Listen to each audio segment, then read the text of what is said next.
పొడి పొడిగా ఆయిల్ ఫ్రీగా ముక్క సాఫ్ట్గా ఇంట్లోనే ఎట్లా అంటే బిర్యానీ చేసుకోవడం ఎలా చేయాలో చూద్దామండి. Welcome to Kaira Pragna vlogs అండి.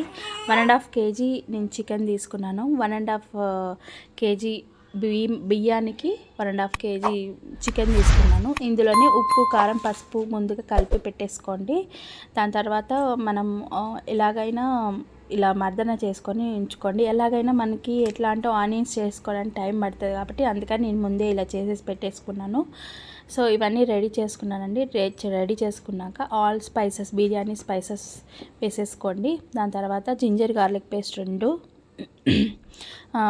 కొత్తిమీర, పుదీనా, ఫ్రైడ్ ఆనియన్స్, చిల్లీస్ అన్నీ ఇందులో వేసేసుకోండి. ఇప్పుడు కేజీ చికెన్కి 1/2 kg పెరుగు వేసుకోవాలా. సో నేను 1.5 kg నేనైతే 1.5 kg తీసుకున్నాను కాబట్టి 750 grams తీసుకున్నానండి. ఇది గ్రేవీ కావాలి కాబట్టి మనం కర్డ్ ఎక్కువ యూజ్ చేయాలా. సో ఫ్రైడ్ ఆనియన్స్ ఇవన్నీ వేసేసుకొని బిర్యానీ మసాలా, ధనియా పౌడర్, చికెన్ మసాలా, తర్వాత నిమ్మకాయ వేయడం చూపించడం నేను మర్చిపోయాను. అది కూడా నిమ్మకాయ కూడా యాడ్ చేసుకోండి. ఇందులో మిరియాలు కూడా వేసుకోండి, బాగుంటుంది. ఇందులో ఆయిల్ ఏంటంటే మనము ఫ్రైడ్ ఆనియన్స్ చేస్తాం కదా, ఆ ఆయిల్ని 4 tablespoons ఆయిల్ని వేసేసుకోండి. ఇంకేం ఆయిల్ వాడాల్సిన అవసరం లేదు మనం ఇంకా. సో ఇదే అండి మొత్తం మసాలా. ఇది 1 hour ఖచ్చితంగా మినిమం 1 hour బాగా నానబెట్టాలి. బాగా కలిపేసుకొని నానబెట్టుకోవాలి. అలాగనే బియ్యం కూడా 1/2 hour నానబెట్టుకోవాలి. దాని తర్వాత మనము దమ్ చేసుకునే దానికి వెళ్ళిపోదాం. ఇందులో కాజు కూడా యాడ్ చేశానండి, చాలా బాగుంటాయి కాజు, మీరు కూడా వేసుకోండి. సో ఇలా వాటర్ తీసుకొని అందులో మనం ఆల్ స్పైసెస్, ఉప్పు వేసుకోవాలి. ఇందులో ఉప్పు ఎలా ఉండాలంటే మనము సీ వాటర్ ఉంటుంది కదా, సముద్రం వాటర్ ఎలా ఉండాలో అలా ఉండాలి ఇక్కడ. సో నేను తర్వాత దమ్కి పెట్టుకోవడానికి ఇలా పెట్టేసుకున్నాను. ఇలా పెట్టేసుకోవాలి. ఇక్కడ ఏంటంటే బోన్ ఉన్న ముక్కలు మధ్యలో పెట్టుకోండి, మెత్తగా ఉన్న ముక్కలు సైడ్కి పెట్టండి మనము దమ్ పెట్టడానికి. అది అండి, అది ఒక చిన్న ట్రిక్. ఎందుకంటే ఒకవేళ చిన్న అడుగు మాడినా కానీ పీస్ మాడకుండా, బోన్ అయితే మాడినా ఏం ప్రాబ్లం లేదు కదా. సో అలాగండి.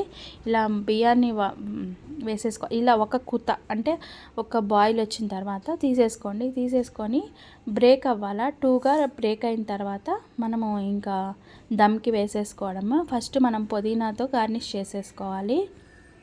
తర్వాత ఫ్రైడ్ ఆనియన్స్ కూడా వేసుకోవాలి. తర్వాత ఒక్కొక్క లేయర్ బియ్యం వేసేసి ఒక్కొక్క లేయర్గా ఇలా వేసేసుకోవాలండి.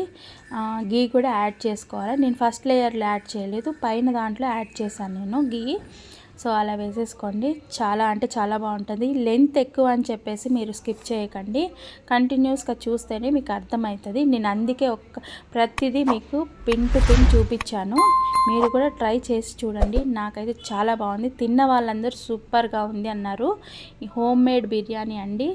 సో ఈ పాలల్లో కొంచెము కుంకుమ పువ్వు లేకపోతే పసుపు వేసేసుకోండి.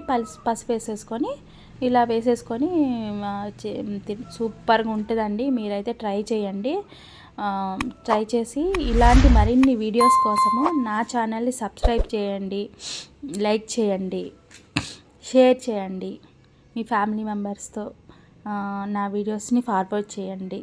Thank you for watching. So ఇలా ఏంటంటే ఫస్ట్ 10 minutes హైలో పెట్టుకోవాలి, తర్వాత సిమ్లో 30 minutes పెట్టుకోవాలి. పెట్టుకున్న తర్వాత ఇలా తీసేసుకోవాలండి. చూడండి ముక్క కూడా ఎంత బాగా సాఫ్ట్గా ఉడికిపోయిందో. చాలా అంటే చాలా బాగుంది. మీరు కూడా ఒకసారి ట్రై చేసి చూడండి. Thank you for watching. Please subscribe my channel.